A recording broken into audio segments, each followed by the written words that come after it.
Hangout on Air is live. That is so exciting. Okay, I just need to finish putting on my lipstick.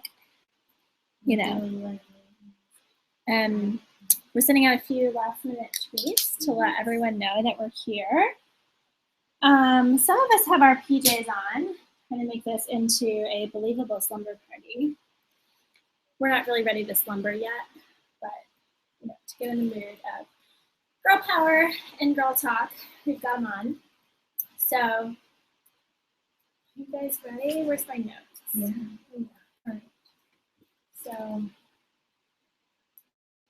I should probably tweet something to get started. Will you retweet the? Should I just retweet your Kate? Yeah, sounds good. Roxanne, what's your Twitter handle? Actually, maybe started to do that.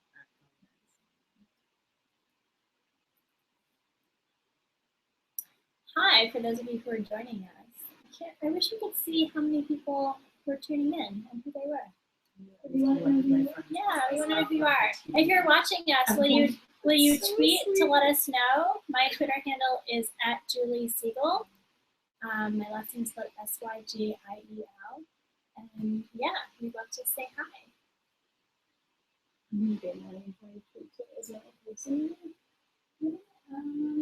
Yes, the orange one, please. Same job. We're going to use this as like a case study for like millennials are completely screwed because we're always on our phones trying to Yeah, we're always running late. At least that's my signature. That's my signature move. I don't know. You're always running late. Me? Oh, totally. Retweet. Yeah. We have one viewer. Oh, we lost them. Oh. Oh my God, we can tell if we have viewers. You're so smart. 0 viewers. We had one and then they went away. We're like, no. Wait, that's hilarious. And that's terrible. Everyone do their tweets and then we have to give them something to stay Oh wait, for. we have one viewer. This is great. Hi, viewer. All right, I think we should go ahead and I feel like we should add your Twitter at the bottom of the screen, like right on something. For the pen. Okay. Yeah. Then people can tweet us if they have things. We need a pen.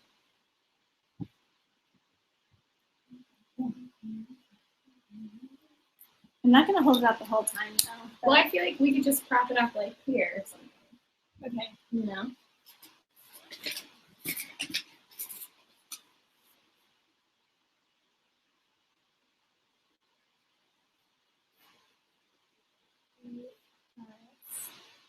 Why don't it's like be a YouTube star and have like a zillion? We have 2 viewers now! Yay!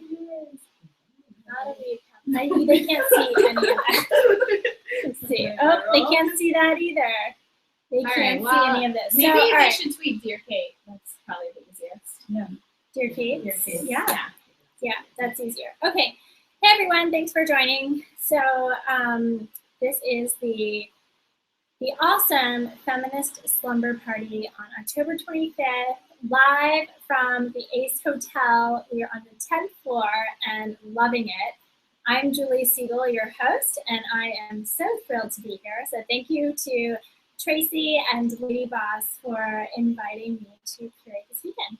And I'm here with some of my good friends, and they are some of my favorite people who have personally shaped my feminist viewpoints and really stretched my imagination and my beliefs in the past few years that I've known them. So without further ado, do you guys want to each introduce yourselves just really quick and say kind of what you do?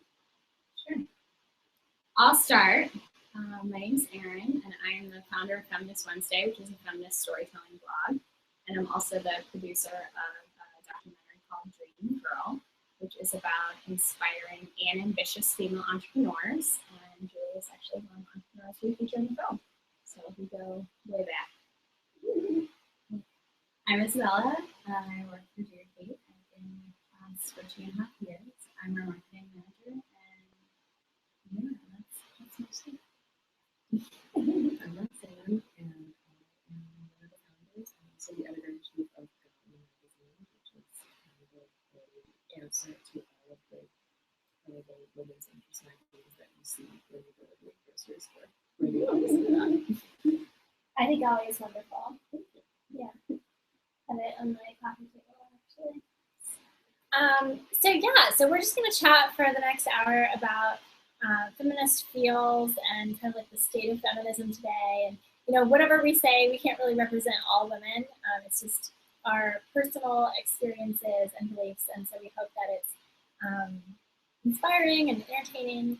And this is all being recorded actually and saved in the archives of the Ace Hotel. So who knows, maybe 100 years from now, people are going to come back and dig up this film and say, we already said that 10 years from now, we're going to come back. Yeah, we'll reconvene at least. State of the Feminist Union. See how our predictions came out. So, okay, so to start out with our first question, I guess, let's talk about personally. What does feminism mean to us in our personal lives? Erin, you want to start us off? Sure. I mean, I feel embarrassed that I came to feminism so late in my life. It was really when I moved to New York like 5 years ago that I self-identified as a feminist because I was in such a strange new world from Buffalo, New York, and being outside and kind of seeing objectification on the streets as you walk by, and then also, you know, getting catcalled. It's like your physical presence as a woman is so defined in New York City in a way that it's not in any other place. So I was really motivated to kind of hear more feminist stories and tales, which spurred Feminist Wednesday's growth. So, but feminism to me is really like how I dissect and understand the world, and also like how I understand myself and giving myself permission to, you know, have pink hair or get tattoos and kind of live outside of the cultural beauty norms or like personality norms that we identify with. I did a Beaver Talk podcast 2 years ago where I said that my greatest role model was Miss Piggy, and that we don't have enough women who are obnoxious and blonde and really outspoken, and I really am so craving those role models. So part of it for me is finding that within myself and then being able to showcase other women's stories as well through the process. What do you mean by obnoxious? Tell me more. I mean, maybe obnoxious is a bad word, but, you know, women who are unapologetic and who just are so authentically themselves, whether that's brash or loud or they, you know, interrupts people. I think, you know, the archetype of Miss Piggy is that she's this like wild and crazy character. And the funny thing is, the Jim Henson studio shaped her character around a truck driver. So they weren't even thinking about women at the time when they placed that personality within her, which is kind of terrifying, but also kind of amazing that they just let her be all of the things.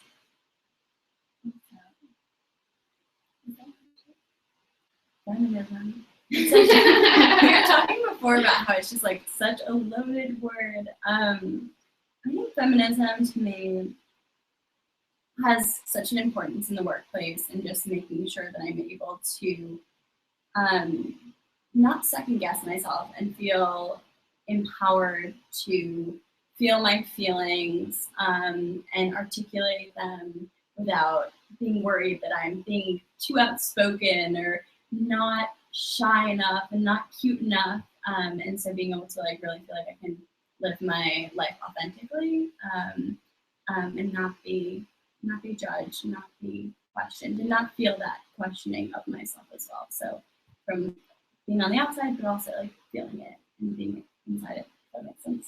So I have a question about that. Like, how much of that would you say is stemming from like your gender as a woman, versus like shyness? Because I was very shy when I was younger, and even in college, I remember, you know, just almost being petrified to raise my hand and ask a question in a seminar or, you know, voice my opinion, depending on what class it was. There were classes where I didn't raise my hand the entire semester. And that's so, it's almost funny to me now looking back, because I'm very outspoken. I feel confident in my ability to speak in front of a group.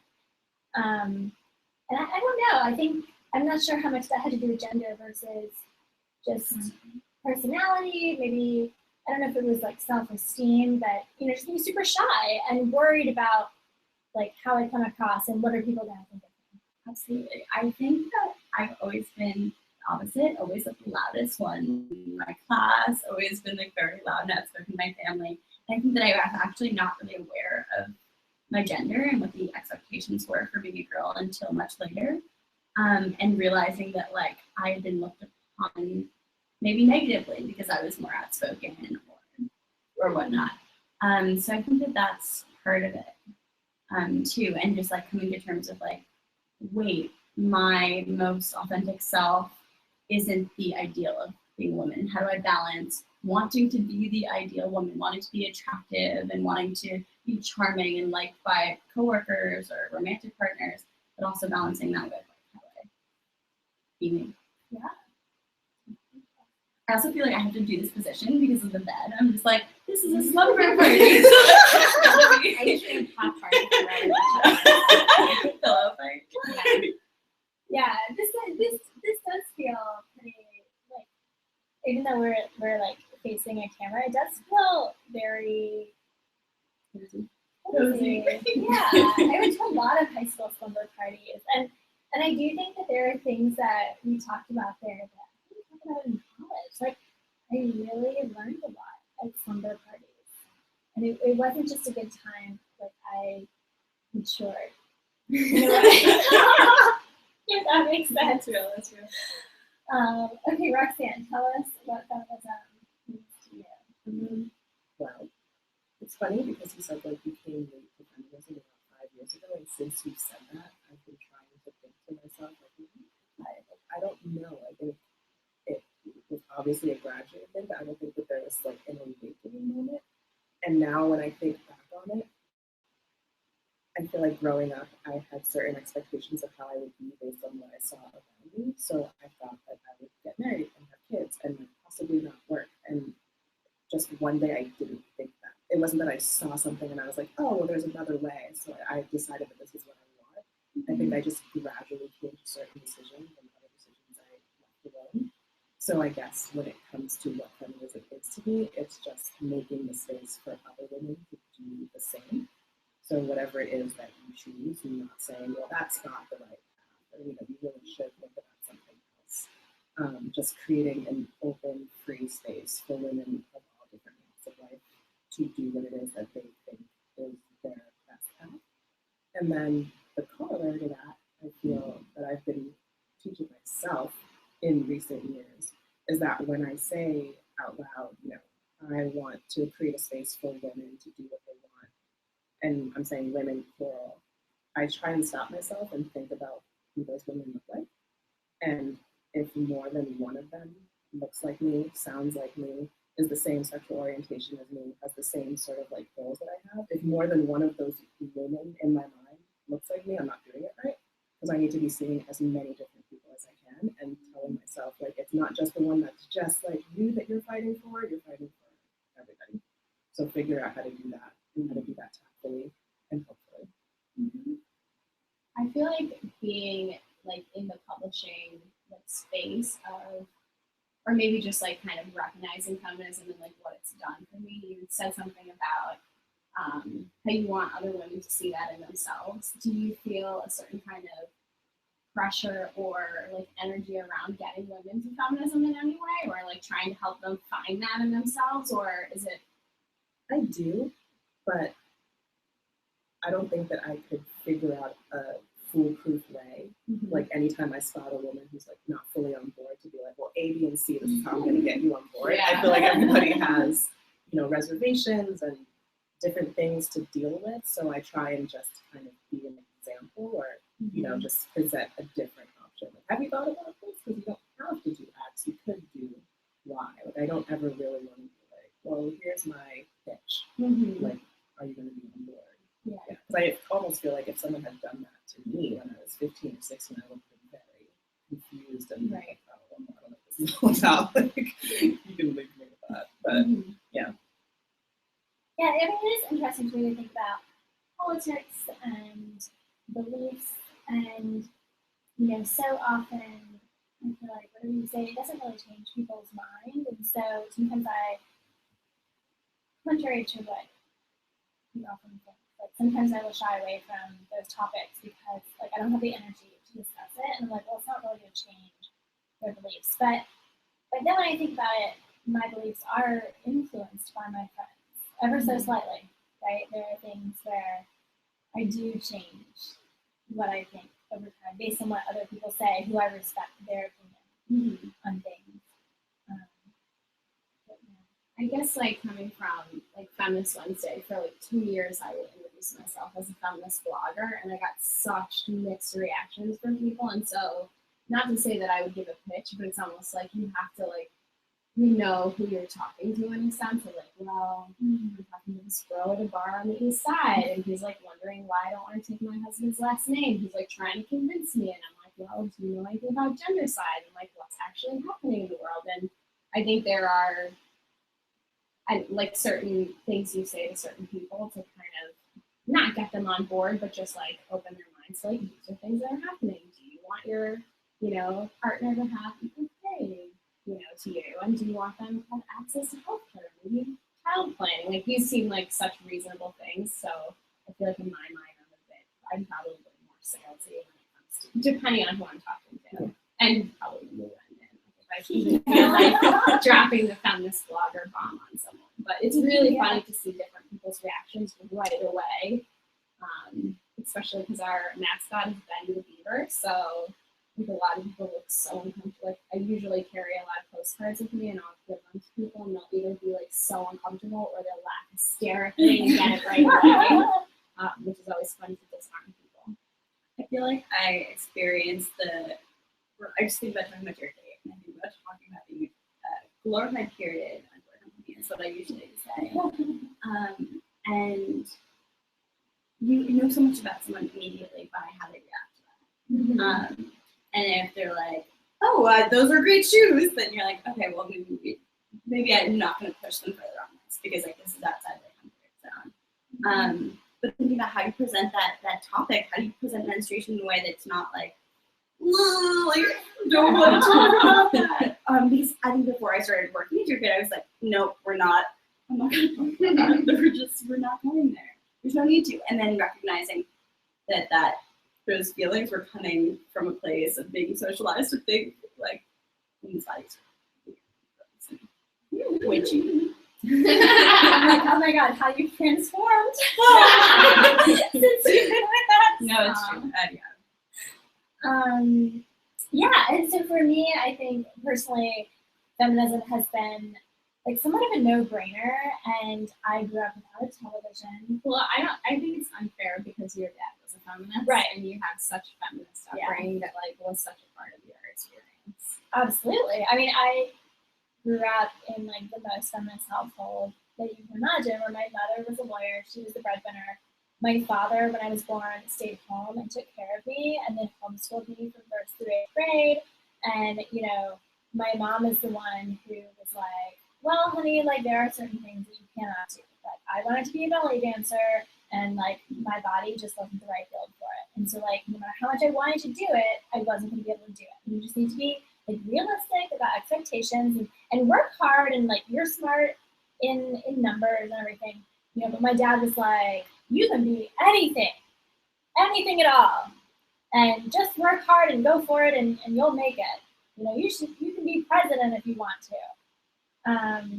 And definitely, I mean, that changed my whole outlook on life, and I think has been it's been more shocking to me now living in New York City and having cable television, and just watching The Real Housewives because someone else has it on, and just being super surprised at all of these different ways that people live, and realizing the bubble that I grew up in, and then that I sort of remained in college, and then starting Dear Kate, which obviously, future forward-thinking period underwear is going to appeal to forward-thinking women.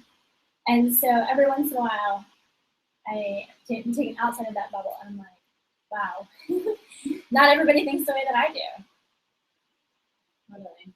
I'm just thinking of my mom, because she's such like a wacko, like in the most wonderful way. Like I grew up an army brat, very conservative, like we lived on bases. My mom wore blue mascara, tie-dye. She painted every wall in our house. She was just like totally on her own system, and my dad adores and loves her so much that I thought being kind of the other, like kind of wacky, was the norm. And she has such a, like, even to this day, she has like this girl gang called the brown paper bag group, because they think they can have fun in paper bags. And they go out all the time. There's like 6 of them, and I grew up knowing that women supported each other in such an immense way, and sisters and all these things. And I remember going on a trip with another person's family and being like, why isn't your mom like louder? Or like not like just thinking like, wow, I really grew up like in an awesome bubble and everybody else is doing it. Yeah, yeah. Or just being more appreciative. Well, also, like, isn't it so interesting to think about the only real relationship model that we have is our parents' relationship? And so, you know, if we've been fortunate to have the best friend growing up or vacation with friends ever, then you get a little window into other people's communication style and the norm of who splits the household chores and who has the last say. But for the most part, you know, I think even being a guest in someone else's home, you still don't see like the real nitty gritty, like you see in your own home when there are arguments and, you know, how are those resolved? And so then it's to some degree exciting to think that, well, actually, I can build my own relationships with people however I want to. I don't have to follow the same model, but also scary because I only have one example of how it's done. So maybe let's move on to talking more generally and taking a snapshot in history and in time now today. Feminism has become such a buzzword, which usually has a negative connotation. I love that we use the word feminism so often now. And I think that maybe we can just talk about what is the current status of feminism today, and really what are the challenges? Like, have we achieved everything? Are there other things that we need? You know? Yeah, no. I mean, we know we haven't. So, like, I guess for us personally, what do we think are the biggest challenges facing feminism today? I think the word. I think what we were talking about earlier is like the power of feminism is that it is such an individually unique experience that affects us all so differently. But at the same time, we all need to kind of get on board with the movement and keep moving it forward.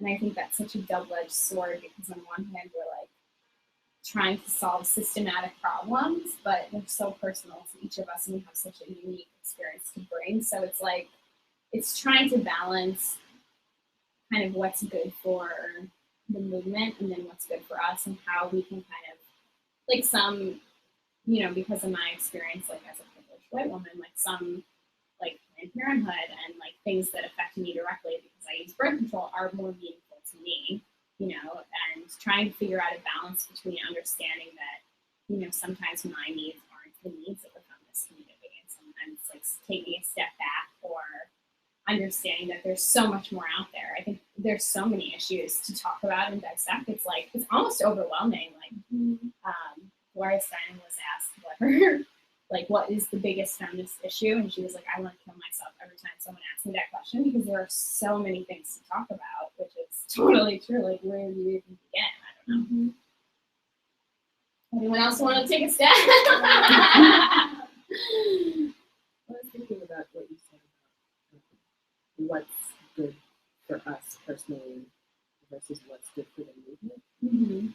Are they ever really at odds? I'm trying to think of a case in which that would be. Well, I feel like sometimes, like, I feel like when I share my voice or my story, like, as a white heterosexual woman, like, I'm taking away someone else's voice. Or, like, by trying to, like, propel or move certain issues or things forward, you know, I know my experience is going to be totally based on, you know, my middle-class upbringing, which is not, you know, part of everyone else's experience. So I think, you know, part of it for me is like the Catholic guilt of like trying to be part of a movement, and then to understand that like I'm not the most important person at like in this pyramid of the way we should be moving forward. Because I have certain privileges obviously that are, you know, working for me anyway. Yeah. Which is kind of a loaded thing to say because, you know, obviously any feminist moving forward like is awesome for all of us. Right. So it's totally that moving forward, but then knowing, you know, like where are our battles, like where do we even start? You know? I remember when, you know, the people were posting about the man spreading on the subway, and some people were so angry about that, and they were like, you know, we have so many other issues. Why are we talking about this one? And it's like, well, you know, privilege of like owning your space is like something that we all feel that shrinkage towards and want to kind of escape. Like everything is kind of important, so it's hard. You obviously want to move everything forward. Yeah. Yeah, I was It's hard to super balance, you know. delighted that that issue came up, and it's actually not something that I had really thought about before, right? I just took for granted like men need more space. And so now, like I all the time, if there is a seat open, like I will sit there and I will take up my space and like bump into the man, and he can close his legs a little bit, right? And then I'm not apologetic about it. Mm-hmm. I mean, it's definitely great to like be aware of those things, but then at the same time, it's like, is that more important than like, you know, pay equality? Or like, there's so many different. This is like we're also things. talking about like pizza rat on Twitter, and like, you know what I mean? So like, there's something about the virality of being like, yeah, you know, you close your legs. Yeah. Where when we're talking about the pay gap, it's like I can't even think like, oh, like, we're not even touch that hole because how are we gonna possibly fix that with any tweets or anything? Whereas with man spreading, you're like, this seems I can tackle this. You know what I mean? But maybe that's where the anger comes from. Not that like we're talking about it, but that it's caught fire in this way that a lot of other like not so like neatly packaged problems will catch fire ever. So it's not like why are you personally or why are we talking about this? We shouldn't be talking about it. But like how could we ever get, you know, the pay gap trending So the way that and in a way that actually speaks to and people just running into that you don't have the same problem within the pay gap, which is like, you know, there's this number that keeps getting circulated around and that only speaks to one type of thing. Right. So like how do we talk about these like non-sexy, non-easy to package things in a way that like we can have the man spreading and we can also have these like really important conversations. And then I feel like when you get angry, then you have this thing where you're like, wow, you know, like I'm gonna talk about man spreading if I want, and it's important, and it's like, no, that's not the thing. It's not that you need to shut up. It's that like we need to get other things to the forefront also. Well, I mean, I also feel like usually I'm not a fan of the trickle down theory, but I mean, do you think that talking about more lighthearted issues such as manspreading does benefit these harder hitting issues at all? Right? Like, do you think that getting some women who wouldn't necessarily call themselves feminists or wouldn't necessarily jump on the bandwagon for the hard hitting issues, but if they can jump on the bandwagon for manspreading, do you think that that's working in our favor?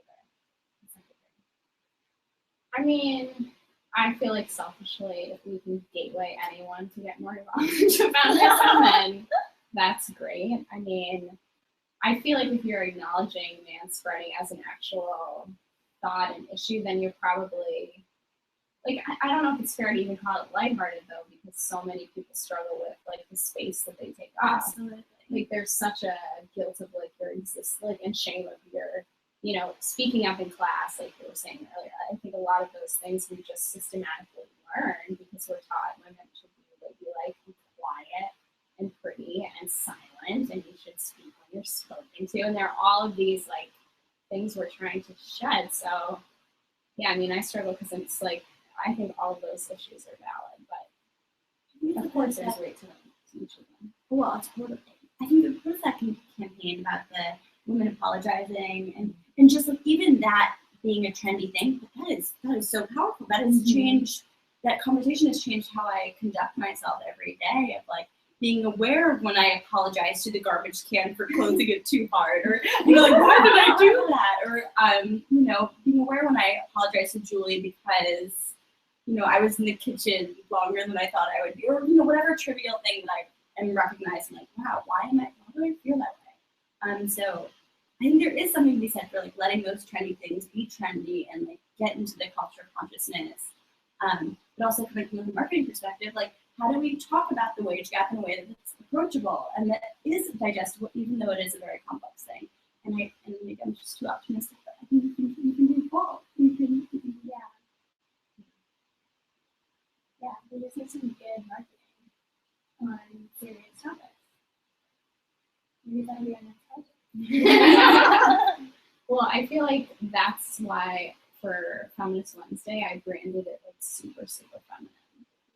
And we do have a beaver as our logo, Betty, but we also use pinks and purples and floral fabrics because I really wanted to attract people who might not be interested. And I felt like that was something I consciously made, also because my own aesthetic is more feminine generally, and I wanted it to reflect kind of my version of feminism, but kind of wanted to be like a little bit of a supply trap for people who might not be thinking in that way or kind of draw them to more serious topics. Mm-hmm. So you're talking about, it just like reminds me of, we were talking earlier about gender fluidity and like how do we present ourselves, and I think that there has been to some degree a movement of more androgyny in fashion.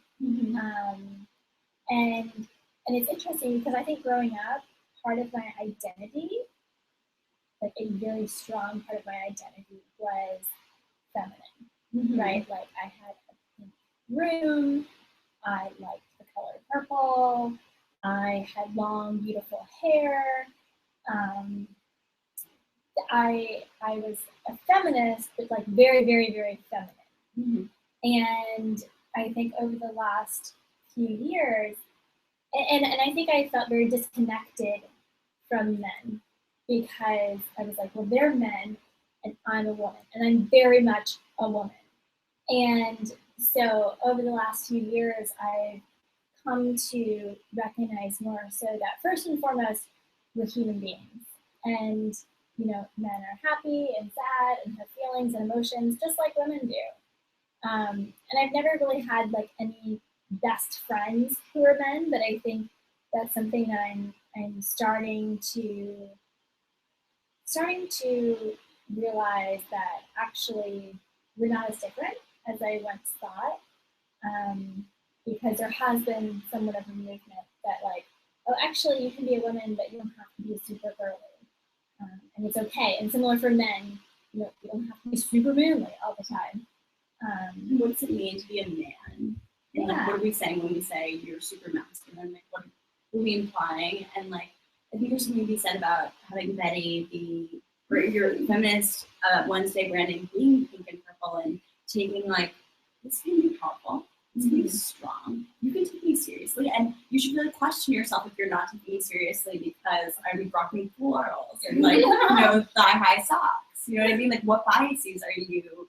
And like, why is there this, when people think about feminists, they're like, oh, there are these hairy armpit ladies who like, are super masculine. It's like, well, what's wrong with that? And what's wrong with the opposite of that?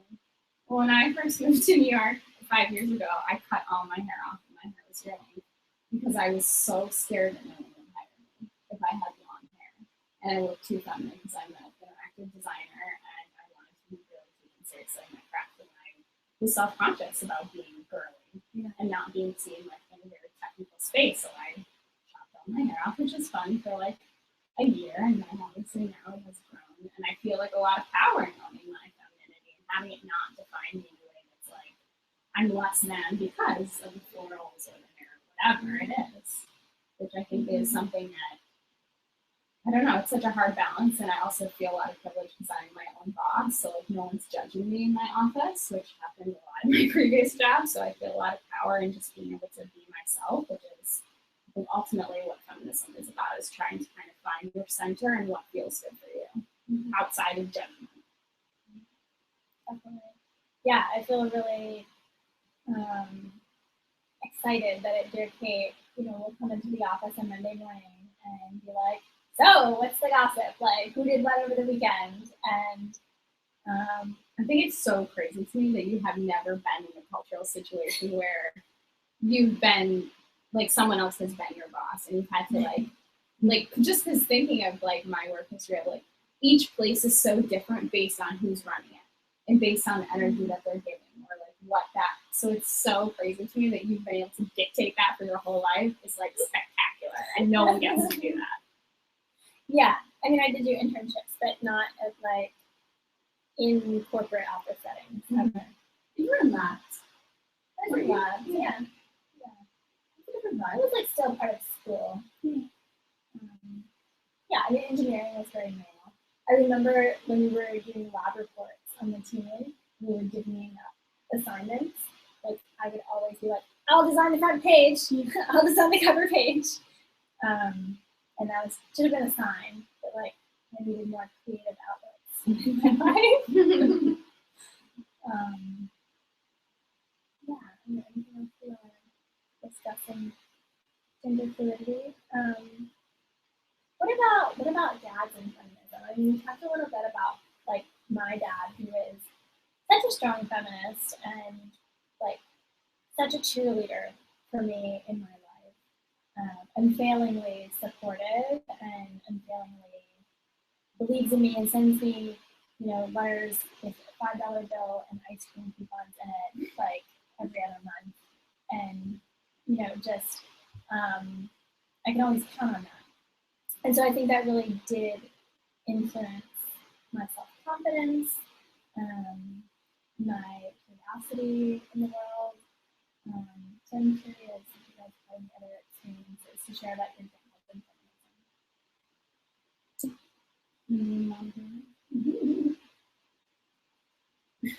My parents aren't from here.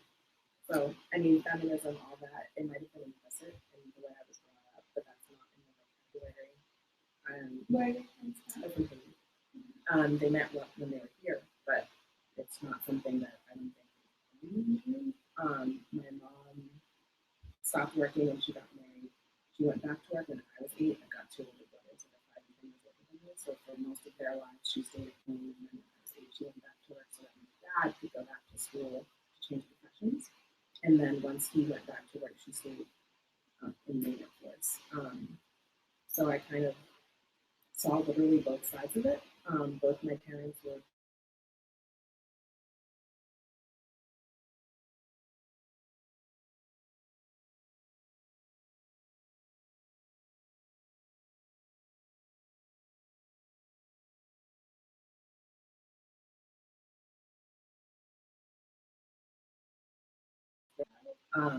because your goal as a first generation American is to do better than what your parents have done. Like you are supposed to live a better life than they were able to.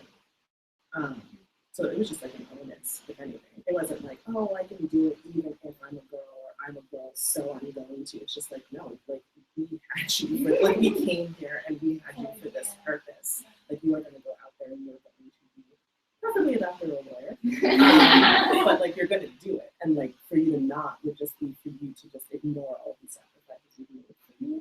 So like I can't say that I can really contextualize it in terms of like me versus my brothers or anything like that. It was just like, this is what you're supposed to do, and you're going to do it, basically. And was that motivating for you? It's weird because I don't think I ever stopped to think that I wouldn't do it. You know what I mean? Like it wasn't like, oh well, what if I fail at this? Like it really was drilled into my head that like if there's no option for you. And I guess it's a little different for me and at least one of my brothers because I always did well in school.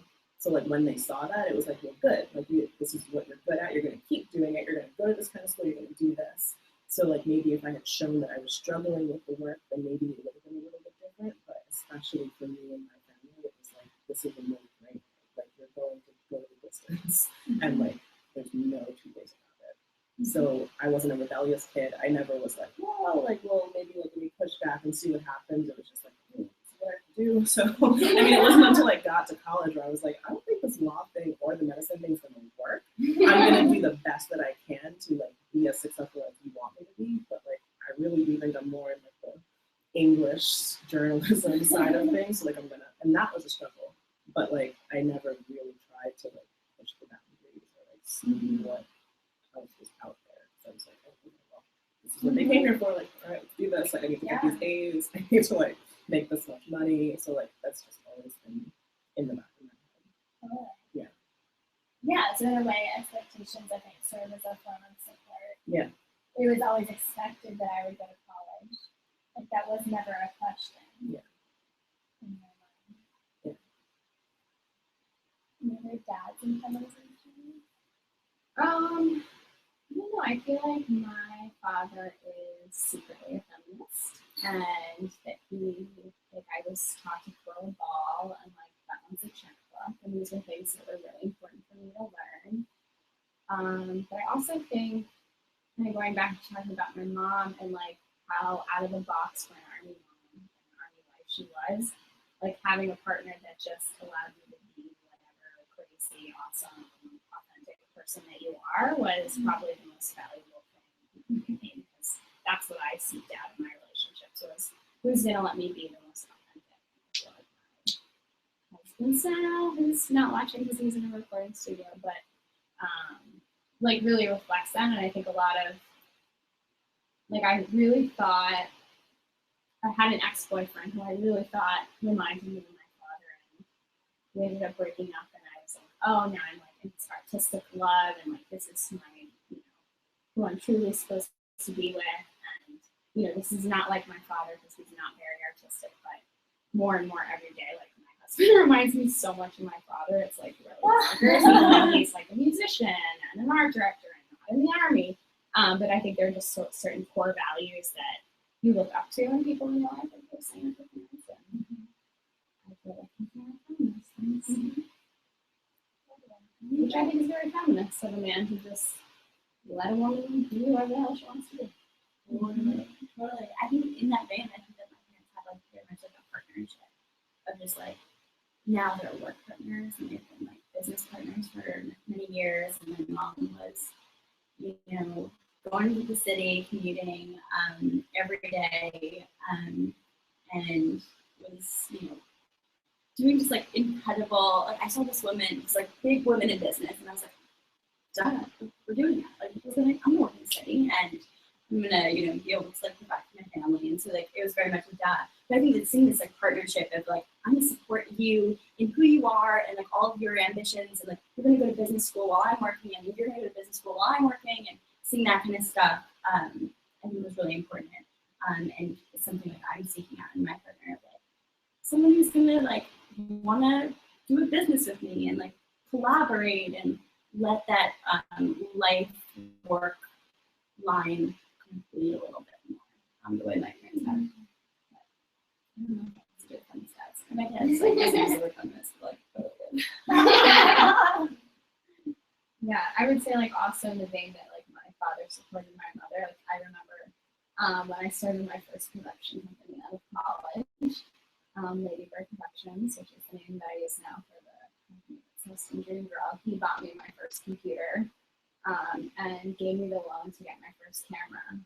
And then, you know, after I paid him back for that, and then I think it was like 8 years later now that I'm producing Dream Girl, like I put down a $4,000 deposit myself to produce the trailer, and then I asked them for $3,000, and like I pitched my dad on like supporting me with this wild dream. And it was super cute because my mom was just like crying the whole time, just like, we can't wait for you to do this. And my dad was like asking me like tough questions, but like really they were gonna give me the money. But I think in the same thing of being a feminist, like supporting your partner and then supporting other women in your life in that same vein, because I wouldn't be able to be doing what I'm doing right now without their support. Mm-hmm. Totally. Something that you said was struck me about you're looking for someone that can be both involved in your personal life and also in business. And I'm wondering if you guys think that how is feminism tied to like work-life balance, which I feel like is such a crazy, like there's never going to be any balance. Like there's no balance. Like there's way too much work and there's way too much life. And well, I think when you're an entrepreneur, all of the things that you are expected to do or that you like live get thrown out the window. Because I think your perspective is so different about what you're doing day to day. You know, I remember a time when I went to a 9 to 5 and I didn't care at the end of the day day like anything that was happening. I can't remember a time when I haven't thought about my job after work now that I'm running the company. So I think it's like a twofold question. And actually, so I interviewed Annie Wang, who's one of the other entrepreneurs, and her husband and her co-founder and his wife have a quarterly spouse meeting. And every quarter they come together and they say, well, okay, these are the big shifts we're making in the company. We just want you to know, since you guys are like so involved anyway. Wow. Which I can totally speak to, because my husband has taken huge, like, emotional, financial, like, all of the risks that I have, you know, without the rewards that I've gotten to do for kind of living my own dream. So I thought that was really cool that they understand that the balance is totally different and that they need to respect that space, you know, with what they're doing, because it affects somebody else. You're not alone in the decisions you make. So, I mean, I think from an entrepreneurial space, it's like a little bit different than like just living your day to day as a 9-to-5, but I'm sure women still do more housework. Well, I think it's interesting that, like, as our personal profiles and bios are, you know, made up of, often are defined more holistically these days than just what our job is. Is that helpful to women at all? Because you know, if you're just only defined by what your job is, it's like the man has this job, and if mom takes care of the kids, like, she's a stay-at-home mom. But I think increasingly so many women who do stay at home, like, they're doing all of these other things and maybe getting more recognition for them. Or you have the ability to, you know, have children or not have children, but that's just one part of your life, and it's not really defining who you are these days. So are you saying that there's more pressure on us to be like multidimensional as opposed to just work focused? No, I think I'm saying that I think to some degree it's helpful because people are recognizing that women and men are multidimensional, but it's particularly benefiting women because in the past, when people weren't recognized as multidimensional and there was a very distinct line between work life and home life, like, the woman didn't get any of that recognition if she stayed home. Yeah, I think that makes sense. Yeah. I think I personally appreciate that like there are so many different things that I do and like different interests that I'm involved in. And so I don't just have one label. You just reminded me of, did anyone see The Intern? I know you saw it. Yes. Seen it? I feel like that's there's a balance of like the stay at home, like there's that archetype, which I think I'm saying what you talk about, but just kind of bugs me about what you're saying, but like that film's interpretation of like the working woman and what that means to balance, and then we have this horrible marital relation, you know, based on it, but it's like a whole nother that film. Yeah, we could do a podcast on The Intern. Yeah, for sure. Okay, so what else are you guys? We have. Should we look at our tweeters? 11 more minutes. Do our 2 viewers want to send us questions? At Dear Kates at Twitter. Oh, we got an email from someone that says, "Hey guys, unfortunately the sound quality is pretty bad, at least for me. I understand Julie and Aaron better than the rest." Oh man, sorry, 28 minutes ago. I'm sorry. Shall we move Paula. For our last 10 minutes, we're gonna zoom in, and you guys have to speak loudly. Will do. It's hard for me as a woman to speak loudly. Oh, this is cute. I just got a text from my mom. She says, "Are you," individual letters, "busy? Would love to catch up with you by phone. Sorry, Mom. I have big plans today." But if you're watching, I got your text. She's clearly not. She's clearly not watching. She needs to follow me on social media more often, I guess. You post on Facebook. I did post on Facebook. That's right. She's not on it. Yeah. I mean, she's on Facebook. She's not on her game. Anyway, I love my mom. She's wonderful and supportive. Shout out to Mom. So let's wrap this up. We've got 10 more awesome minutes, 9 minutes, and talk about like what's exciting us about feminism, and like what are we personally doing to further the movement? What's our personal agenda? Okay, so I feel so excited about like these girl gangs that are happening, and like even just like giving awareness that these girl gangs are meeting up and talking, and you know, there's this great article called like The Women Are Writing Emails, and it's all about how we're sending each other articles and we're saying the things that maybe we had been thinking but were not, you know, didn't feel like we could express themselves. I'm just thinking about like getting catcalled or whatever it is, and like being able to like finally feel like, you know, for me, work is a space where I can like express that kind of stuff, but like having a networking dream girl and being like, or in Feminist Wednesday, and being able to be like, this is something that happened to me, can we just like create some space for the existence of being a woman? So I think that that's really exciting to like recognize that there are all these like guerrilla girl gangs that are growing. And like Rookie Magazine is just like killing it, and like creating just a space of like, there are so many ways to be a woman. And so like creating this spaces like Golly that are like, hello, like we're here, like you don't have to look like the girl on the cover of Cosmopolitan. You don't need to know how to do the 20 different sex tips of like how to make your man happy.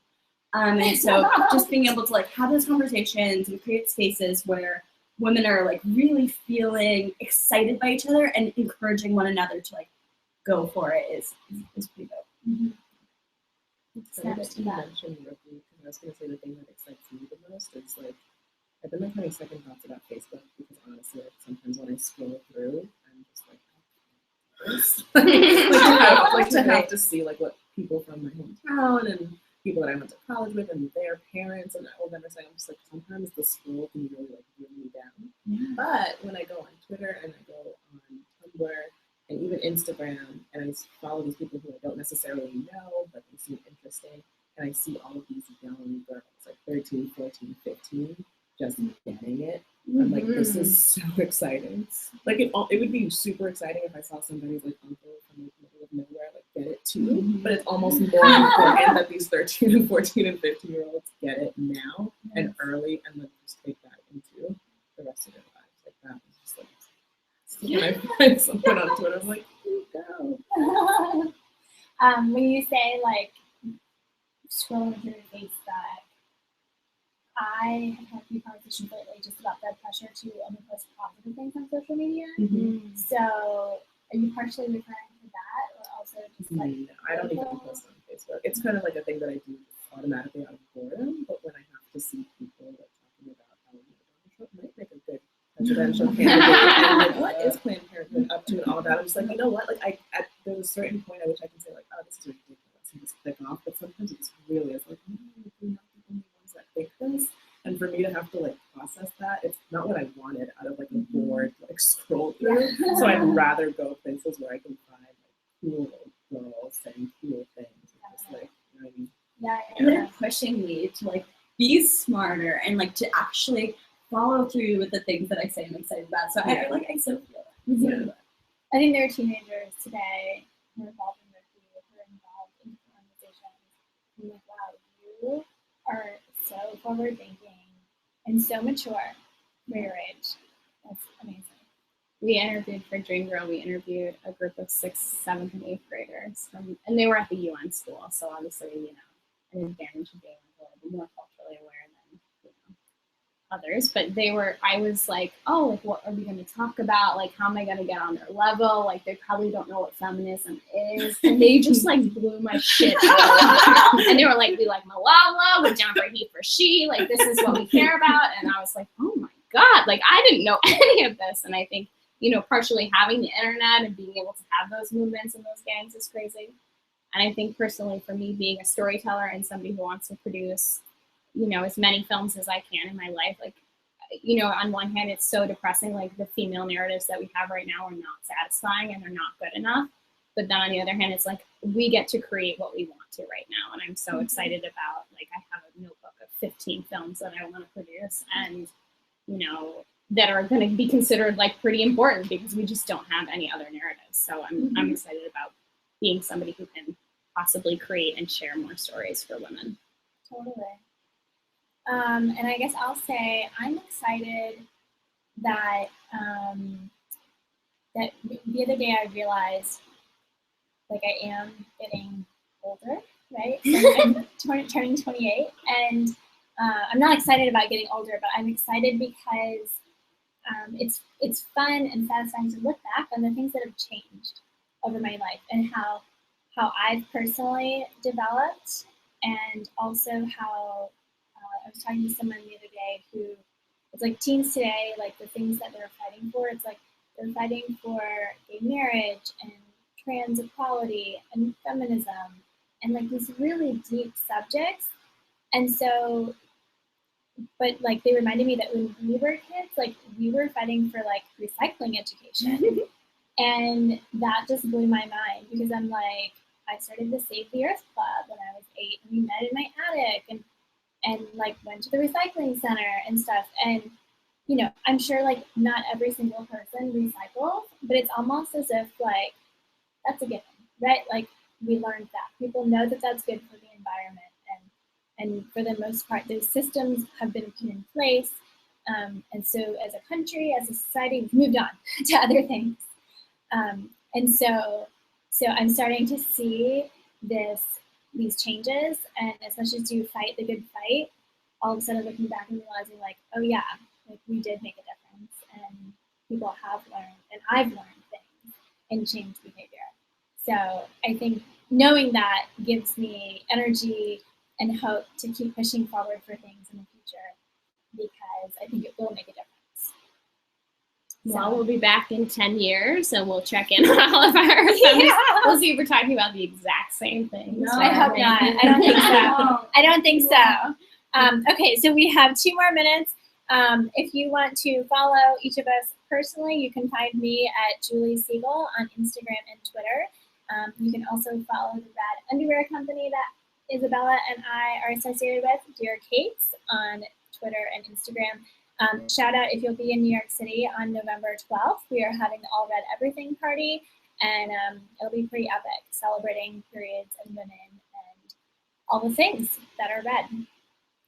Where can everybody find you guys? You can follow all things Dream Girl at Dream Girl Film on Twitter and Instagram and Facebook, and you can follow Feminist Wednesday at Feminist Wed on Twitter.